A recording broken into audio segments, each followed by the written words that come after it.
Okay, thanks for joining us for the AEW Full Gear Virtual Media Scrum live from Daly's Place in Jacksonville. With us now, we have the Young Bucks, Matt and Nick Jackson. And the first question will be from Jim Barcelone from the Miami Herald. He'll be followed by AJ from the AJ Awesome Show. Okay, Jim, you are up. All right, congratulations, guys. Like the hats, by the way, very cool. Thank you. Thank you so much. Hey, this whole show was outstanding. I mean, even from the Serena D match and the pre-show and all, and just going through it. You know, you guys are getting ready for your match, but are you able to watch some of it and just see how everybody's killing it? And how does that get you guys going and getting ready for your match?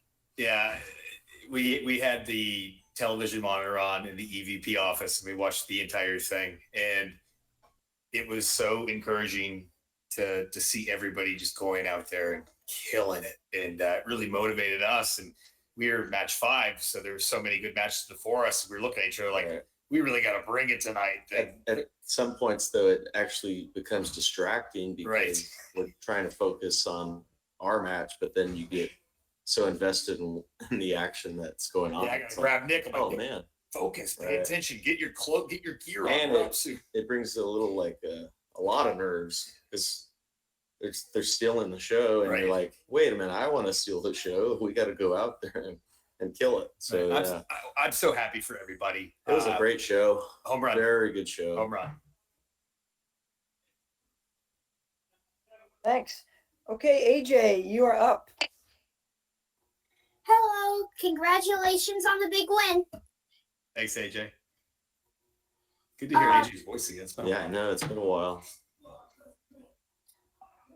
Since it's such a big win, what are your plans to celebrate after that big win? Oh, man. You know what we're doing? We already had Brandon Cutler order 4 large pizzas for our room. We're about to go eat pizza, pepperoni pizza. Yeah. And you'll see how we celebrated right after the match if you watch BTE this Monday. So we're probably going to celebrate a little bit more tomorrow when we fly home and see our families. Man, I can't wait to show my kids the title. I just recently found out that I basically having any type of dairy is poison to me. So I haven't eaten any dairy or cheese or anything in 3 months. So you're going to be sick. It's going to be ugly, but I deserve it. I think I feel like it's time to celebrate. And AJ, it's so good to hear your voice. I miss you, buddy. Yeah, we miss you, buddy. Thanks. And next up is Stephanie Francombe from Steel Chair Wrestling from France.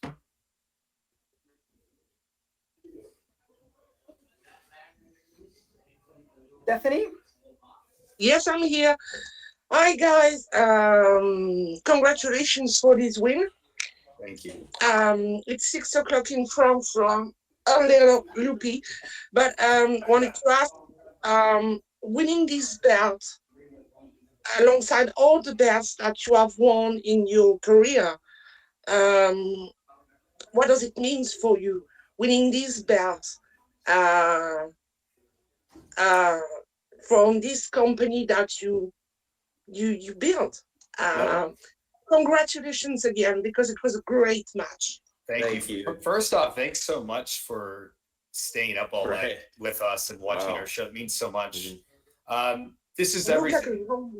This is the biggest accomplishment of our career. I didn't know that it would feel so special as it does. It's hard to express. I was crying. I teared up. I'm not a very sentimental or emotional person as far as when it comes to wrestling. When it comes to family, I'm a baby. But it hit me when I heard the count of 3 and I had tears well up in my eyes. And it's just, it took so long. This was really 2 years in the making. And it was surreal. And all the other titles, all the other accomplishments, they were huge. The IWGP Junior Tag Title, we won those 7 times. I think we were PWG champions 3 or 4 times, ROH champions 3 or 4 times. This was everything for me. This was like winning the Super Bowl. It's hard to compare. Huh? It really is. It was so special. AEW's our baby. And we don't lie when we say that we have the best tag division in the whole world of wrestling. And we got such hard-hitting competition here. And Man, we were on a losing streak, a slump, if you will, for so long, and just to climb that hill and finally get what we deserved and what we wanted for so long. Right. Just so happy. And a lot of like what you saw throughout the year, it reflected our real life. Like the story was we really couldn't pull it off, and we just couldn't do it. But Right. you know, a lot of that was reality. A lot of that felt like us. Like maybe we weren't selling the same amount of merchandise that we once were. Maybe we weren't having the same matches that fans were used to us having, and so it felt real, and it was real. It did. You know what? We actually had a conversation Wednesday after the wrestling private party, because if you remember, we had lost to them in a tournament match about a year ago. And last Wednesday we wrestled them, we beat them, and after the match, Matt and I got to our locker room and we said, "Man, we still got it. Yeah.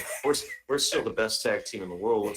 Let's show the world this Saturday." And that was a huge confidence booster, and it gave us momentum riding into Saturday. And I feel like That's that what we was a needed. big reason. Yep. That's what we needed. Yep. Thanks, guys.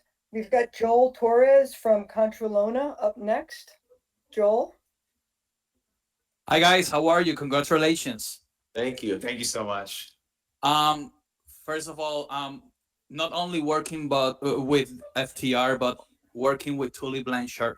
How does it feel, working with a legend like Tully Blanchard? And do you think that you had fulfilled everything in the pro wrestling business as a tag team? Oh, wow. That's a good question. I'll start Mhm. part one. Having guys like Tully, Malenko, Arn, it's unbelievable. Just being able to pick their brains, for them to come up to us with ideas. They come from a different era, and they've done this so much longer than all of us. So it's a knowledge that's endless, and Tully has been so great to have back here. It's funny because I used to sit back and watch the Rockers versus the Brain Busters, and having Tully and Arn here, it's so surreal. And a lot of what our match today, it was It was a lot. it was a lot of that. Yeah. It was a lot of inspiration Yeah. from those matches. Being out there and doing it felt like I was, performing in one of those old matches I used to watch when I was a kid. So it was really cool. Is this the biggest thing we've ever done? Yeah, I think so. It's definitely my most proud that I've ever been.